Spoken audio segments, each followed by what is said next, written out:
So, before we move on, let's talk a little bit about the actor who played Ross on the show. Right. He was a young actor named Paul O'Keefe, who apparently had done quite a bit of work in New York. And like all actors, he was a child actor. He's a little small for his age.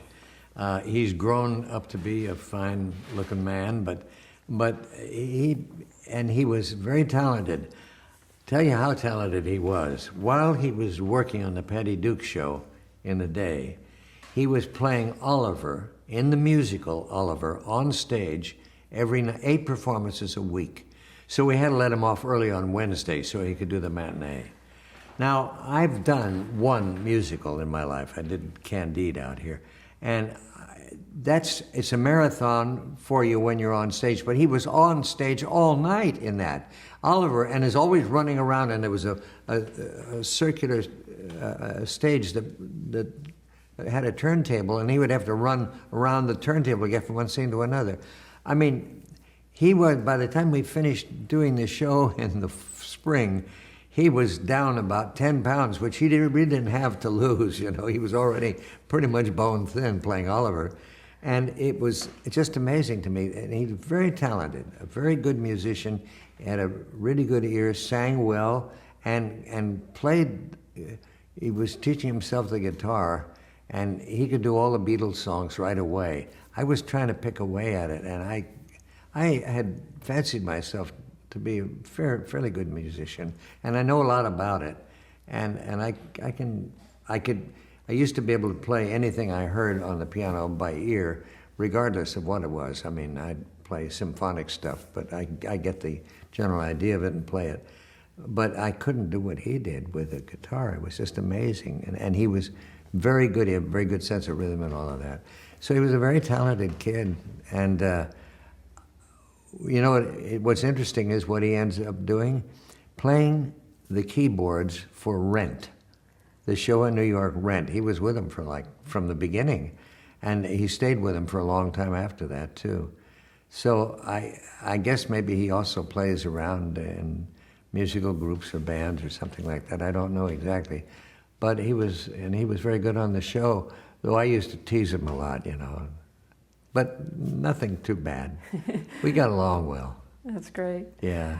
Can you talk a little bit about the process of filming Patty and Kathy scenes where they were both together? Yeah, sure. Well, we had I don't know what they call it, like a split screen, which meant that when she was playing Patty, she would have to stay on one side of the screen, and when she was playing Kathy, she'd have to stay on the other, unless her photo double was in the shot, in which case she had a little more flexibility.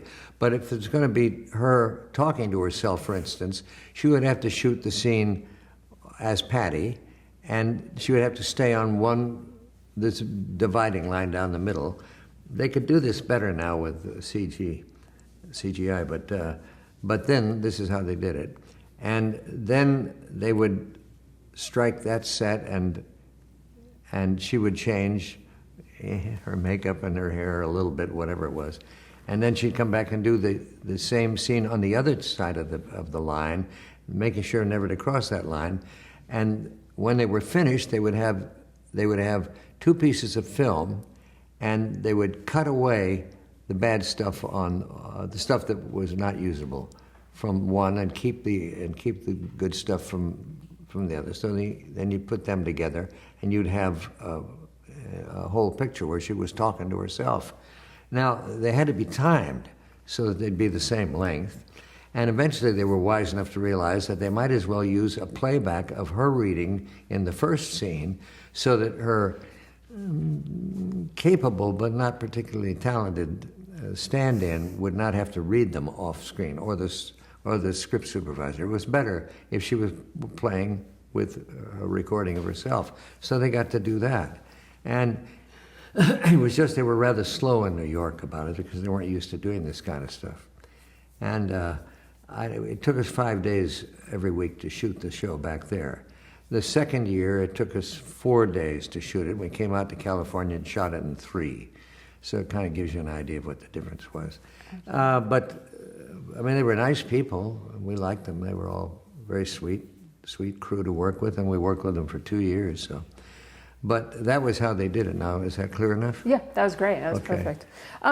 Do you have a favorite episode or scene from the show that you remember? Well, I got to play my own uncle. Uncle, I have it. God, what was it? Not Rufus, but Yeah, we had that it was you played your own brother. yeah. Ken. Well, Ken, yeah, once I wouldn't. That didn't work out very well. I didn't think. They put a mustache on me, but it was like I didn't know how I could make myself really different. But the other guy was older, and he came from he was down easter, so I could speak that way when I talked to myself. Yep. So, how you doing, Martin? I'm doing fine, Uncle, whatever your name is. I don't remember. Yep. So, how's Patty? It was just fun, you know. New England it's fun to do it, and I could do it reasonably well. I'm not great at it, but I could do it reasonably well. Sounds good. Yeah. In 2004, TV Guide put Martin Lane at number 39 on the list of the 50 greatest TV dads of all time. 39 out of 50. That's the 78th percentile. No, that's fine. Why would I think any better? Anything else? Go on. Well, how do you feel when you hear an honor like that? Well, I just showed you as well as I could. It's fine. I'm glad I'm on the list. Listen, there were, how many, 100 altogether? 50. 50. Oh, good. So it was a limited list to begin with. So I was one of the top 50. Well, that's nice, you know. It could be nicer, but it's nice enough. I've been, you know, it's all right. I don't mind. Why do you think the character resonated with people? Doesn't sound like it did. I don't know. A father, first of all, I was a nice father, a nice dad, and I was working with Patty Duke. And even though the premise of the show was a little silly and it didn't stay on as long as it might have otherwise, she was, you know, somebody to be reckoned with. So, and I think the writing was pretty good on the show. So, you know, I did my jokes, and when they were written well, I did them well, I think. And you know, my personality was okay. I was like it. I was a dad, and I was warm-hearted, and all of that. So. You reunited in a special in 1999 called The Patty Duke Show, Still Rockin' in Brooklyn Heights. Another ill-considered redo. It wasn't quite as bad as Bring Me the Head of Dobie Gillis, but it was right up there. It was 39 out of 50, I'd say, of bad ideas. No, it just didn't work. We shot it in Montreal. That was interesting. It was interesting to be there in the winter and be in the underground city, which is really amazing. But otherwise, no. And you also reunited with Patty in 2010 for PSAs about the Social Security Administration. Oh yeah, What but was that before like? that, I was on a show that I liked a lot that didn't last, the Torkelsons, and she played my daughter-in-law, and it was kind of fun. I liked playing that scene with her. She was very good, and we were very good together, I thought, in that. Whose idea was it to get her for the Torkelsons? Do you know? Whoever produced the show just figured that would be great, and they'd written this character anyway. The woman who wrote it, Lynn Montgomery, had grown up down in a small town in Oklahoma, and when she was able to put her imprint on the show, I thought it was really a sweet show and worked well. But then we got the guy who used to, I can't remember his name, there's no point in knocking anybody, but this guy just didn't have the sensibility that was right for the show, I don't think. And so we lost a couple of the writers who were really good on the show. And so Michael Jacobs, I think his name was, he used to do Charles in Charge. And he could do funny, but he couldn't do sort of country bumpkin, you know, which is what we were. Yeah. Sweet country people, kind of nice. And Dorothy Jane, I liked her, was good. Though my wife pointed out to me that they stole the idea of talking to the man in the moon from a famous movie Leah, where did they steal Talking to the Man in the Moon from?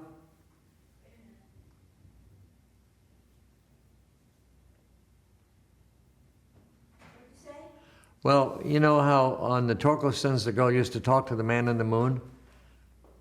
But that was... Oh, yeah, sitting on the, Yeah, on the windowsill? yeah. The window seat?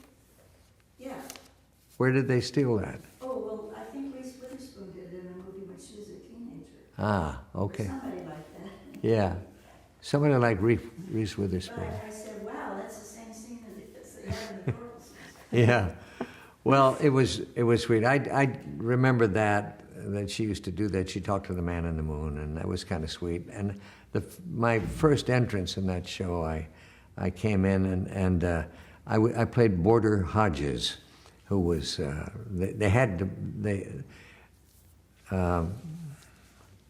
lead on the show. She was very good. She's still around and works quite a bit, but. Anyway, she was from North Carolina too, so she had a real authentic accent, and she had oh, isn't that terrible? So I had come there, and they had this room to rent, and it was going to be Dorothy Jane's room.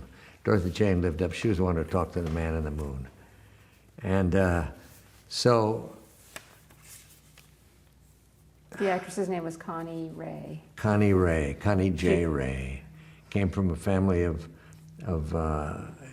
dairy farmers in North Carolina. Anyway, I liked Connie. She was good to work with, and so I came on the show. They decided they had to rent out a room, and it was going to be Dorothy Jane's room, and she said. But I can't remember the key line, so maybe we'll just skip this part. Okay. Well, why don't we do this? Let's go back in time a little bit. We've kind of wrapped up the Patty Duke show, and then there are a few guest appearances that you did that we wanted to touch on. Okay. So let's talk about Star Trek. Oh, yeah. Tell us about the episode of Star Trek you appeared on and the character that you played. Yeah, called just called Trouble with Tribbles. And it was just a job. I didn't attach any importance to it at all. And it was like 3 days' work. And I didn't watch the show. I used to be quite a fan, a real aficionado of science fiction. But I didn't think that show was serious about science fiction, so I really wasn't interested in it. So I never watched it. So I didn't know anything about it, and I went on the show.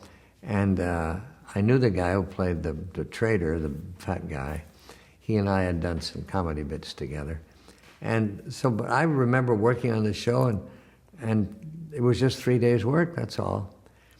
Then I got invited to something called Econquan. Now, I still don't know what that means, but it was at a hotel down at the airport. And I walked into the main lobby, and it was filled with people who were dressed up like aliens. It was kind of like going someplace and seeing all of the bees from, the show with... Saturday Night Live? Yeah, yeah, Saturday Night Live, like the bees with the antennae bouncing back and forth and all of that. And so everybody there was dressed somewhat like that, and they were all saying Nils Barris. And I'm looking around, and they said, no, that's you. I said, what? They said, that's your name, Nils Barris, on Trouble with Tribbles. I said, oh, I didn't know that. So from then on, I knew what my name was on that show. But otherwise, how can you remember your name on shows when you're only on them for 2 or 3 days? Well, it's been years now, and that was either the number 1 or the number 2 popular show of Star Trek, and the other one was a rather serious show, something at the city at the end of the world, something like that. But this one was apparently very popular with fans, and so they loved the Tribbles, and so I had a lot of fun doing it. And when I saw it, I realized why I liked it. I got to chew Bill Shatner out on a regular basis in that show. I would just make fun of them and talk. And it was fun because I got people, because of my name, Schallert, people would call me Bill Shatner every once in a while, often enough that it was, no, it's not, it's Schallert. But, I don't begrudge him anything. And it's kind of like the play he's doing now had come to life. Welcome to Bill Shatner's, was it? Yeah, I think you're right. Welcome to Bill Shatner's World? Yeah. But it was like everybody else, he lives there and everybody else is just a visitor. Something like that. It's in the title. So that's how I felt for a while. That's great. And then you also made very memorable appearances on Get Smart. So can you just briefly tell us about that? My favorite part. I got called in to read for a part on Get Smart, which I was very happy about because I thought it was such a sharp show. And I came into the office and I picked up the script and I looked at it, and it was this old guy. And I didn't bother to read it. I just said, I know what I'm going to do. And so I went in to read, and the guy I read for was the story editor on the show, and he was producing it too. And so I went in and I read, the old Admiral. Now, that was kind of like my grandmother when she was Dottie. I looked at myself, shots of myself with the glasses, and I looked a little out of it, which I was right. He was supposed to be like 97, but I tried to make him 106 or something like that. And they wrote some really wonderful stuff for him. I just loved the things they'd written for him. But I read in the room that day, I said, we finished, and the guy seemed to think I'd done pretty well. I said, and I have another thing. I think it would be funny if he had a hard time getting... I said, well, wait a minute, maybe it's funnier. He has a hard time sitting down. So then I got up and I did the bit where I said, could you give me a little shove? Thank you. So I thought that was kind of funny. And I used it when I worked on the Carol Burnett show. And then Harvey Korman appropriated it and wore it out. I wrote him a letter one time. I said, God, it was mine. I made it up in the office. So anyway, it doesn't matter. But I loved doing the show. It was just such a riot to play that old guy. And they gave me wonderful stuff. I remember one time somebody gave me a watch. It was present, and I said, it's inscribed. And they said, what does it say? I said, Bolivar. I thought that was a great joke, and that story, the guy who was the story editor on the show, gave me that line on the set. So there were a lot of bright people around who were just really funny people. And the Admiral was, I loved, when I'd get off balance or something, or somebody would throw me something, I'd catch it and I'd say, uh-oh. And I'd say, now over here, oh heck. And I'd fall down. And, what that did was it kind of took the curse off it, because I was falling down and I was an old man and undoubtedly would break something. I've done that in the last couple of years, and I have broken things, shattered parts of my spine. So it wasn't really, it was only funny because that took the curse off it. I'd say, uh-oh, or oh heck, or whatever. Everything I did on that show felt right to me. I remember there was one scene I did on the show where it was one of the early ones I did, where I was announcing, I got on television to announce to people that there was something bad going to happen. I don't remember what it was now, but I was going to go back to the screen at the back of the room and do something. So I said, as I started, I said, just keep shooting. And they would do that. They actually did. They just kept shooting. And so I fell out of the shot. And I said, don't look for me. Just keep shooting and then get to the place where I'm going. I'll be there. And I crawled across the floor and I came up and I said, hello there. It's just, it was just fun to do. I've never had so much fun in my life working on anything. Was it fun for you to get to play such a kind of loose, out of control? Oh, yeah. Everything about it was joyous. I loved doing it. I really did. I'm sorry that he couldn't work more often than he did. I think that that Maxwell Smart, Don Adams, he used to think I was too slow. That bothered him. So I said, well, there's nothing I can do about that, Don, that's just the way he is. And then eventually he warmed up to me, and it was all fine. But I think it used to bother him that I took so long. Well, that was airtime that I was using up. How did you create the character? How did you come about with the essence? I had been in a workshop somewhere with Avery Schreiber and Hamilton Camp. I don't know if you know who Hamilton was. He was a folk singer, but he was a rather droll guy, very funny. And Avery was, what he was. And they had this improvisational workshop. One night, the three of us were in the room, and we were inventing characters.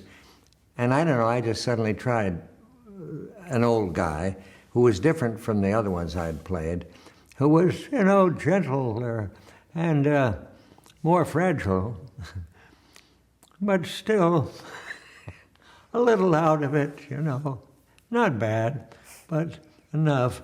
So anyway, that was where I had it in my head, and when I looked at the script, I thought, oh, I know how to do that. And I had worked the other thing out just that night. I'd just done it one time in this improvisational class, so I remembered the feel of it, And I just thought, oh, I know what to do. I didn't have to read it. Everything in the script was a surprise to me when I read it. But it all worked, Yeah. Very briefly, because it's not TV, but we would be remiss to not ask you about Speedway. And our question about Speedway is, what is the question that people ask you more than any other question about working with Elvis Presley? What was he like? And I said, well, he was a sweet guy who called me sir when we talked, and I kept wanting to say to him, hey, buddy, you're the star. But he would, and we also had a scene that was in what they used to call rear projection, when we were on the racetrack driving around, and we had to be in this car, and now it takes a while to line everything up for that. And while they were lining it up, Elvis and I were seated in the front seat of the car, and we talked to each other. And so I asked him the usual questions about how he started, and he told me all the stories must be true because they sounded like the same. He'd gone in to record a song for Mother's Day for his mother, and while in between takes, he and his buddies would jam a little, and somebody said, the guy, it was Sun Records, I think, and the guy came out and he said, hey, what was that you were doing? He said, so it's just stuff we hear on the black stations here. He said, well, why don't we put down a track? He says, okay, and they did, and then that they played that on the air, and then the rest was history. But he was just a really nice guy, and the people around him were all his buddies who'd been with him for ages, and so it was a very warm atmosphere for him, and they were nice guys. They were all musicians, and most musicians are funny or otherwise nice. So it was a pleasure working with him. Perfect.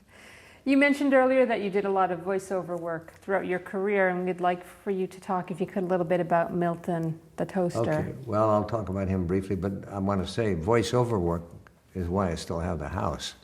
Because when I finished the Patty Duke show, I thought, oh, God, what's going to happen now? Because we'd been on it for 3 years, and that meant that it was going to be hard to get jobs, and I'd made better money than I'd ever made before in my life, so how the hell was what was going to happen to us, basically? And my kids were getting ready to go to college, so I didn't know. And a guy named Bud Davis called me up and said, would you be interested in doing voiceover work? I said, I don't know. He said, well, why don't you come in? He says, you have to sign an exclusive contract with me.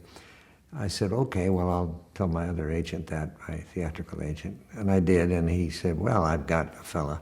I said, yeah, but this guy called me and asked. He says, all right, what the hell, go ahead and do it. So I went in, and Bud, all you do in voiceover is you go and audition, and you get them or you don't. And from the beginning, I started to get them. And I think maybe it had something to do with my persona from the Patty Duke show, because I did mostly warm and friendly. And the sound of my voice, I don't know what it's like right now because I've been talking so long, but I could always put a little wrinkle in it like that if I wanted to. And I say, I used to have a radio spot I did that was, oh God, what was it? Joan Gerber and I did it together, and she did a little laugh at the end of it. It was, California prunes, the funny fruit that does so much for you. That was kind of the way I did. That was the approach. So I did a fair amount of stuff that was kind of like that. And once I started working out here, I was like, I'd never worked that much in my life. It was kind of like what happened to me in television, except that here it was every day. So for about 3, 4, maybe even 5 years, I was really kind of for 3 years, I was the flavor of the month. I got every job I went for. I used to keep track of because I was interested in seeing how well I was doing. And every audition I went on, my average was 1 out of 2. If I went outside the office, if I auditioned at the office, it was 1 out of 4. So I couldn't lose, and it stayed that way for about 10 years, though it was never quite as good as it was the first 3 or 4. But it was just wonderful. I just worked a lot, and if you work a lot in voiceover, they don't have to bargain anything special. It's built into the contract, and some parts of the contract are kind of crazy. For instance, if you do promos for movies, Ernie Anderson made $1 million the first year he did that. And that's because there was a fixed price of $200 a spot. And he did 5,000 spots that year. So it was $1 million. I never got into that, but I did do a lot of promos. I worked for ABC for a while. So it was wonderful. All you had to do was go in and do it, and then you could come on. You had to put makeup on. You didn't have to learn anything, everything. And I also had a knack for timing, because they'd say, "Now that was 32 seconds. Can you?" I said, "What do you need?" They said 28. I said, "So that's 4.36. That's 1/8. That's 12%. Okay, 12.5% off." And then I'd do it, and I'd be right on the tick. The percentage was the trick. I said, I can take up to 20% off of almost anything, but no more. And especially if it's real short, then I can't do it. And then I would go in and I would do these spots over and over again. I got a Kellogg's thing called Era. And I said, I think we should pronounce it Era because it'll be clearer than if I say Era. So they said, okay, and I was going to be on camera for them, and they scrapped that idea, and then they said, oh, by the way, maybe you'll do the voiceover. I said, okay. I didn't know what that was going to mean. I'd go in, and I hardly made any residual money on it, but I would go in and redo the same line. Somewhere there's a greasy dirt that air won't get out completely, but it'll almost always do better than powders. It used to take me 6 seconds. And I think it probably is still right, something like that. So, it was just dumb that I would remember that. But. And when there was an animated character attached to it, like a Milton the Toaster, how would you come up with the voice for that? Usually that came from reading to my kids. I used to read Winnie the Pooh. And the voice for Winnie in Winnie the Pooh was sort of chubby kind of little voice like that. I would read, and hi, okay, Eeyore, and I like that. And this character was named Milton the Toaster, and I thought, well, maybe it's got a little New York in there. So I'd say, hi, gang, Milton the Toaster here. And so I would have just a little New York, and I can't do real good New York, but it was good enough for that.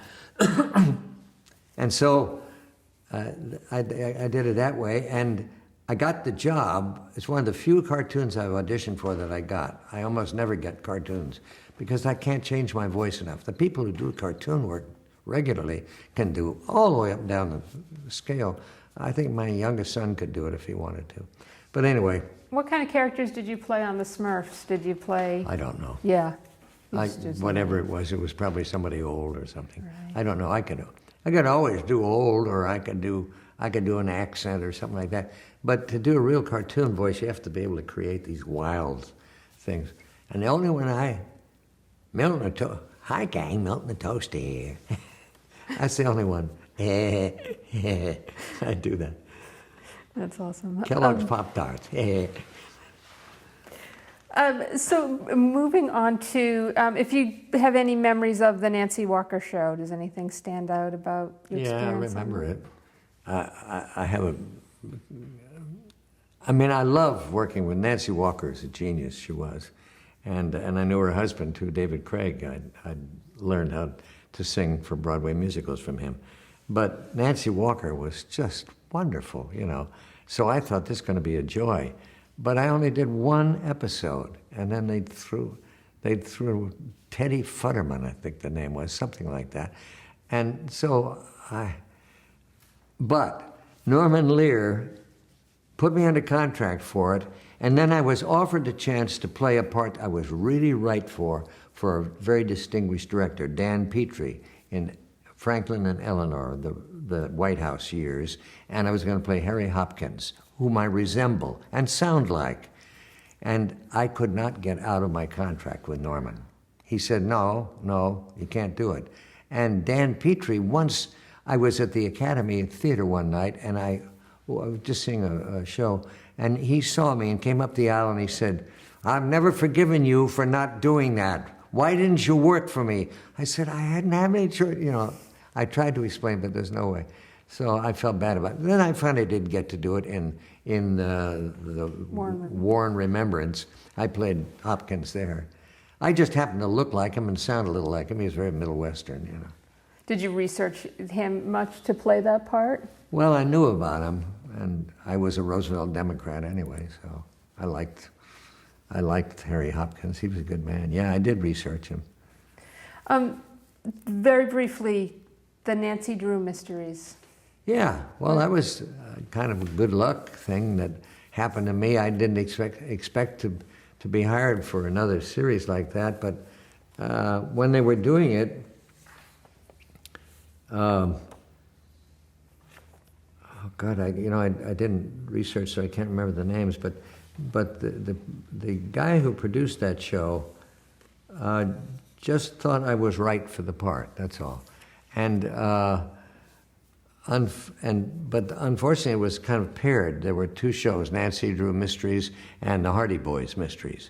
And one of the Hardy Boys took off like a rocket. He had a recording that hit big. I don't want to remember what name it was, which one. But anyway, one of those two guys got a real hit record going, and they were the reason people watched the show at all. And so we weren't long for the world, but I did like Pamela Sue Martin. I thought she had a nice I like all of the young women I've worked with. They're all they have some kind of a blessing about them. She had a coltish quality about her that I thought was terrific. And then, she married somebody from South America and went down there and became like an 8-goal handicap polo player. She, which is really, that's tough. That's right up there with the big guys. And I saw her once after she came back, but we never stayed in touch. But I liked her a lot. She was fun to work with. You touched briefly on Warren Remembrance, and you also made you were involved in another miniseries called North and the South. Oh, yeah. Too. And can you tell us who you played and what did you do research to do that character as well? Robert E. Lee. No, I didn't. I talked to my wife about how they talk in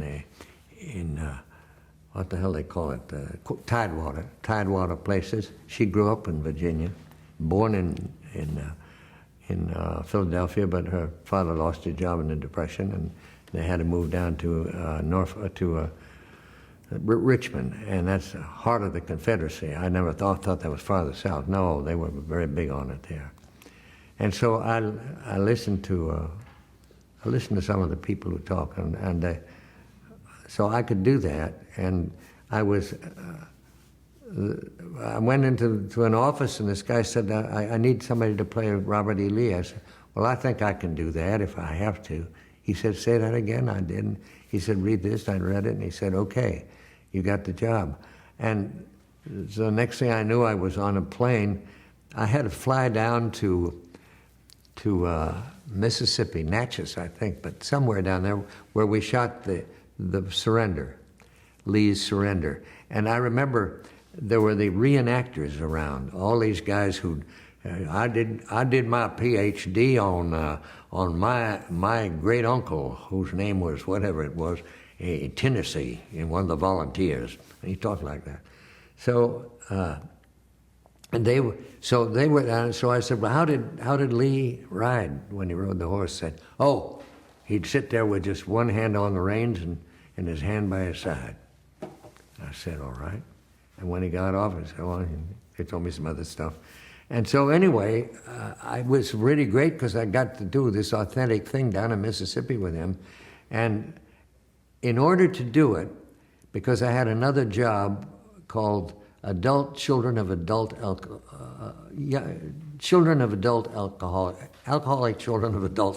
whatever.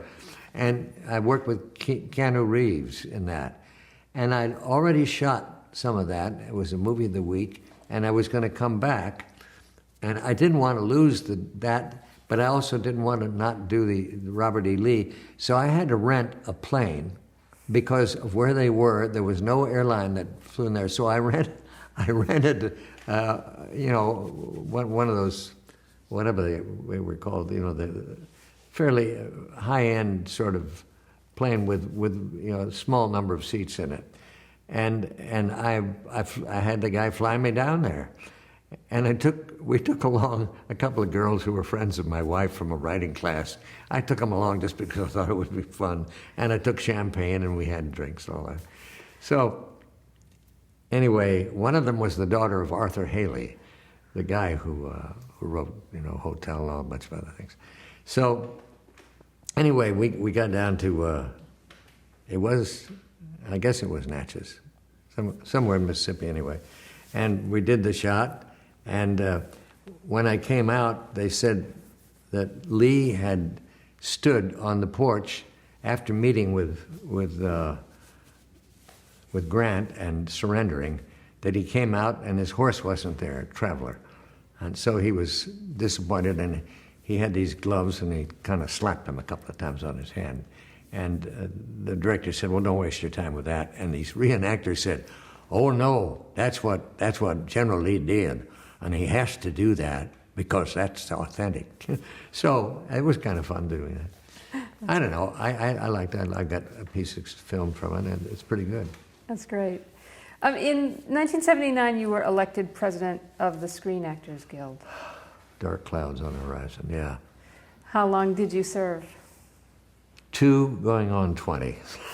So you're still involved today? Yeah, but that's not it. It was just that it felt like 10 years anyway, 2 years going on 10, I used to say. It was terrible because we had to negotiate a brand new part of the contract that we'd never done before about paid television. And the producers were, as opposed to 1977, when I'd been involved in the negotiation, I'd chaired the Wages and Working Conditions Committee, and we had done very well. And they were determined not to let that happen again. And so I was in their sights from the beginning, I guess, but that didn't matter. It was just, this was a new area, and they didn't want to give anything because they didn't know what was going to happen. They weren't sure. And we didn't know. Nobody knew for sure what was going to happen with paid television. So it was terrible, and we ended up in a strike, which was, strike is a defeat already. You've already lost. Dave Beck of the Teamsters once said, if a strike lasts more than 5 days, everybody loses. It's true. That went on for about 10 weeks, I think. It was just terrible. And and it was very difficult. I didn't know how to get out of it, and it was probably my fault that we got into it because I hadn't researched the subject.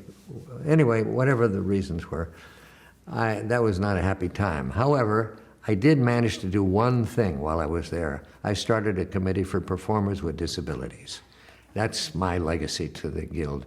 And as a result of that, people with disabilities, I'm now one of them, it can be hired to do things. And we had some really stirring stories. And there was a girl who used to work on God, what was the show? Anyway, she was a regular on that show, Jerry Jewell. And she had been born with cerebral palsy. And she'd learned how to get so she could talk. And she said, I was at the Salvation Army and I was making baskets or something. And I told them I wanted to do an act. And they said, I wanted to become an actress. And they said, well, Jerry, you can't do that. You can't. He says, what do you mean I can't do it? I already can do I've already got 45 minutes in my act.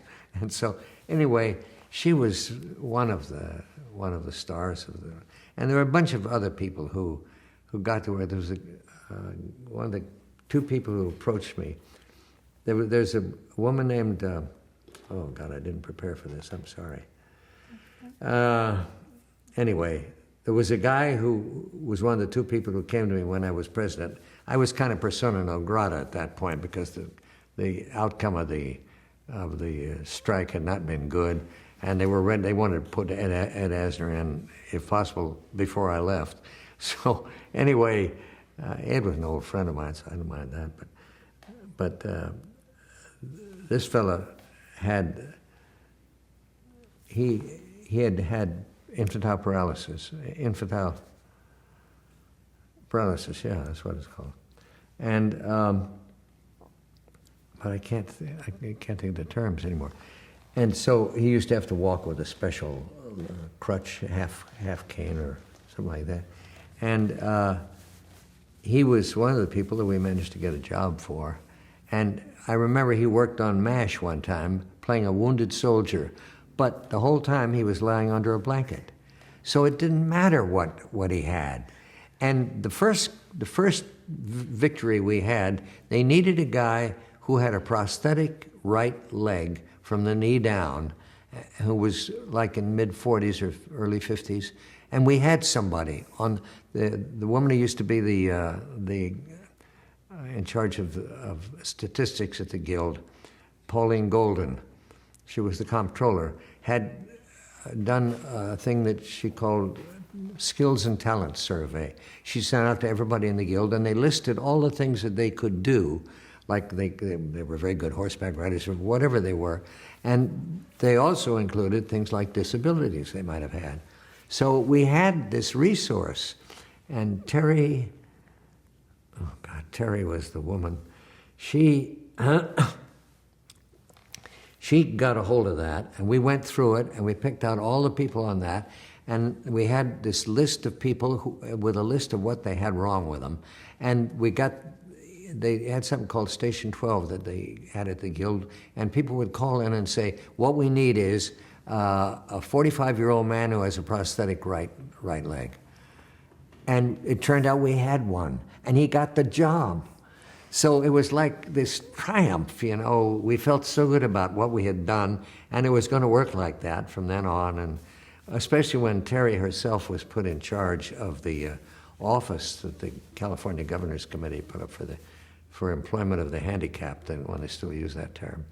And she used to steer the work to the Guild, and she created a coterie of people who were casting directors or story editors or that around town who all knew what we were doing and who were willing to help. And I remember the Henry Winkler show, you know. Happy Days? Happy Days. They were very cooperative, that show. They tried to help us. And there were a number of other shows around town. She had this collection of people, coterie of people who were supportive, who were either casting directors or story editors, and they were a big help. And my brother John, who'd been a writer's agent, said, what you need to do is to get yourself an agent to go out and contact these people, and then you'll get these people hired. And Terry turned out to be that agent. That's great. So I always felt very good about that. You were also the chairperson of a committee to merge SAG and AFTRA. Well, yeah, I was president then. That's when Right. it started. It started because we had a real problem at the end of that strike. We used to ratify the settlement by sending a referendum out to our entire membership. AFTRA did it by having membership meetings, 3 of them. Hollywood was the West Coast, then Chicago, the Central, and New York, the East. They went to Hollywood first, and there were a lot of people. The Guild itself only voted 54% to 46% to approve the contract, because everybody was unhappy. They felt that we hadn't gotten a good deal, and we hadn't. And after the actors in the room, there were about 500 people attended that meeting. We had, 12,000 or something like that. So they attended the meeting, and let's say out of 1,000, just like 560 voted against and 500 voted for. So AFTRA had voted it down. That meant they were going to go on strike. And now we were faced with crossing our own picket lines. And Chet Miglin, who was the guy in charge of the Guild at the time, said, we've got to fix this. And as it turned out, the Chicago and New York offices meetings saved us. They voted by large enough margin to override what happened in Hollywood. So we didn't go on strike against ourselves, because a lot of us belong to both unions. About 40% of the membership is shared. So Chet said, we can never let this happen again. So we'd like to merge, but we'll never get that done. However, what we will do is we will jointly negotiate everything to do with the contracts from now on. We'll have the Wages and Working Conditions Committee. Will be joint. We'll meet in the same room. We'll have the membership making their suggestions from both unions coming to the same place. We'll go in and negotiate with the producers together in the same room, and when it comes up for a referendum to approve it, we'll do that jointly so that everything's in the same tent. And that saved us until 2008, when some nastiness happened. Well, I probably shouldn't go into that. All I know is that in 2008, AFTRA said, the hell with you to the Guild, and they went ahead and negotiated on their own. And this was what we were warned against. When 2 unions have got, up until 2000, they were 2 separate unions because they were separate. They made films separately. AFTRA made them like they had either live or they did them on tape, and we did them on film. And then suddenly digital came along, and that was up for grabs. We could both do it on digital. So in 2008, AFTRA said, well, there was some kind of a dispute. They said, the hell with you. And they were ready. They went in and negotiated, and they got all of the pilots. Well, we used to have 85% of the pilots, and AFTRA had 16 or 15. In 2008, it was reversed. They got 85% of the pilots, which meant they would have those shows when they went, the ones that sold, and we had 15%. That had a big effect on our pension and health plan, because a lot of the contributions for the health plan and for the pension plan came from people who were employed in television, and suddenly we weren't employing. Our contract didn't apply to television anymore. It's very bad, and that's why they're trying to put it back together. And there's some of the same people who created problems before who are now opposed to it. I think it's outrageous. I mean, Ken Howard is doing a terrific job, and we've got to merge. You don't have to pull all of this in. Were you instrumental in the election of your successor, and who was your successor? No, Ed Asner was my successor. Oh, Ed Asner was your successor. Yeah, no, I kind of put up a modest little fight, but not really strong. As a matter of fact, I was out of the country at the time, so I didn't organize anything very much. Besides, I don't think I could have beaten Ed no matter what I did. He was hot, you know. He just started doing Lou Grant. In fact, I'd worked on the show, and he and I had known each other for years. So he became president, and then he got in hot water because he'd supported the Sandinistas down in whichever one of the San Salvador, and he'd supported them publicly, and so people were going to drive. Charlton Heston and a group of very conservative people said, "Well, we got to get rid of him," something like that, and so he was suddenly he was a persona non grata. And his series was in serious trouble. And he had a press conference. And he asked Kathleen Nolan and me if we would appear at it with him. So I said, of course, you know, we were all buddies. And so we did, but it didn't do any good. He still lost the series. So. And when Patty Duke decided to run for office, did you support? Did she ask you for advice? No, I supported her. Yeah, I know. I tried to hang in there with her and see if I could be of any help, but we were in one meeting, I know, where I tried to make a suggestion to her in the public part of the meeting, and it sent her up the wall. It was like I was still playing her daddy, and she couldn't stand it. So then we had this big catastrophic breakup, and then we had to get back together, and everything was fine after that. You know, it was. That's precarious ground, union work. What do you think is the ultimate mission of the Guild?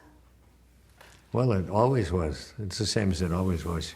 You want to make sure that when actors work, they are covered by a union contract that protects the number of hours that they work, the time they get off, and establishes decent salary rates for them when they do certain kinds of work. And that includes not only actors, but stunt people and singers and everybody else who's covered under the Guild contract. AFTRA does the same thing, but they used to do it for radio, and then they got stuck with live television. Finally, that change happened that I told you about. So now we're up against each other, and we cannot be that, because it'll be a race to the bottom. That's the only way the unions can compete. How can we offer the same services and the same people? The 40,000 people belong to both unions. I mean, how can one outbid the other? There's no way to outbid. Right. Anyway. We only have a few minutes left. I would hope. So, you've obviously done a lot of work recently, including True Blood and just bits and pieces. How I Met Your Mother. And so yeah. How do you actively seek work now, or do the producers who grew up with you as one of their TV icons come to you? I got myself a different agent. I'd been with writers and artists for years, and then they joined with Paradigm, which was too big an agency for me. I was too small potatoes for them. So I went to... I love to study acting. When you're an actor, it's like being a musician and not practicing anymore. Your fingers will get stiff. And so and you got to do it with another person. It's not the same as being by yourself and doing a solo thing. So I joined, Gene Reynolds, who is a good friend of mine, asked me to do a play, Mice and Men, and play the old guy on it, Curly. Not Curly, I mean the old guy, who... it's a wonderful character, and I was good in it. I knew how to do that guy. And so as a result of that, I said, who are these other actors? He had a bunch of actors, and some parts were double cast. I said, they're all good. He said, well, they're from Milton Katselas' workshop. I said, oh, well, I'd like to get in that. He says, oh, okay, sure, you come to the Saturday class. So I did, and I was there for I'm still there, except that I haven't been able to go for the last 6 months or a year. But Gene got me in there and got me interested in it. And I found that was just very, very helpful. And the first person I worked with, a girl, we were going to do a play together, and she said, "Why aren't you working more?" I said, "Well, my agency and all." And she said, "Why don't you go with my agent?" And that was David Moss. And so I didn't know him, but he's got a very good reputation. And I said, he's not too big for me, I don't think. And she said, "No, but he handles big people too." So I went and met with him. He was very happy to take me on. And so once he got me, then he started sending me out for jobs that were not considered by the other agency. They were one-day jobs. But that's okay, because he got me a very good price for the one day. And so then I worked on a bunch of shows, including, but then I kind of used up that. But somewhere along the line, I got Alan Ball said, "Oh, I've always wanted to work with you." And I said, "Really? That's wonderful to hear." He says, "Well, so that's why I got on True Blood. I'm not on it very much. I play mayor, the mayor of the town, you know." Can you hold for 1 second? I think we're going to switch. Did you want to switch tape right now?